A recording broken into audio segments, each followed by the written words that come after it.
Quand on regarde le monde et tous les êtres humains qui, dans diverses religions, essayent de marcher vers le ciel, de savoir ce qui, dans l'autre monde, sera leur sort éternel, on cherche s'il est une vertu commune à tout homme qui soit sur terre, quelque chose qu'on puisse apprendre en cette vie et dont on pourrait dire « certainement ceux-là iront au paradis ».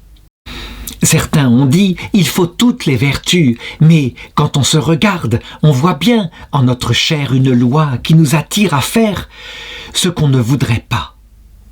Alors, cherchons le mot commun pour tous les hommes, qui fasse que, de l'autre côté, arrivant à genoux, on puisse être à peu près sûr que le Créateur sera miséricordieux avec nous. Ce mot, je crois qu'il tient en ceci, humilité. Pour bien comprendre, comme il ne faut pas se tromper, et qu'il faut arriver humble en tout cas, ne pas se prendre pour quelqu'un.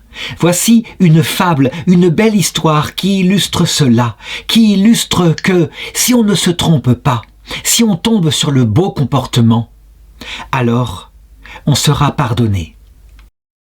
Le chat et le renard, comme deux petits saints, s'en allaient en pèlerinage.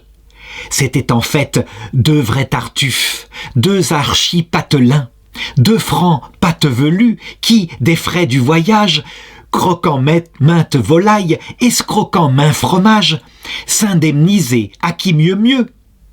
Le chemin était long et pourtant ennuyeux. Pour l'accourcir, ils disputèrent. La dispute est un grand secours, sans quoi on s'endormirait toujours. Et nos pèlerins s'égosillèrent. Ayant bien discuté, on parla du prochain. Et le renard dit au chat, « Tu prétends être fort habile, en sais-tu tant que moi?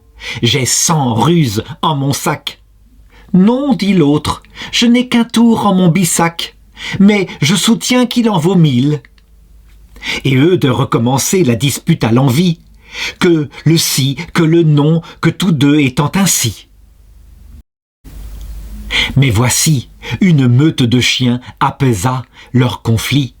Le chat dit au renard, « Fouille en ton sac, ami, cherche en ta cervelle, matoise, un stratagème sûr. Pour moi, voici le mien. » À ces mots, sur un arbre, il grimpa bel et bien.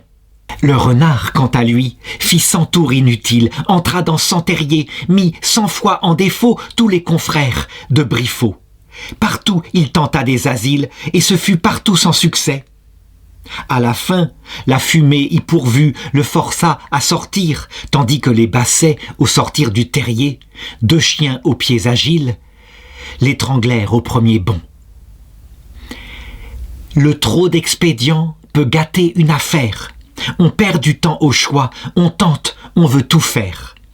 N'en ayons qu'un, mais que ce soit le bon. Soyons modestes quand nous paraîtrons devant le juge, et s'il le veut, et il le voudra, alors il nous fera grâce.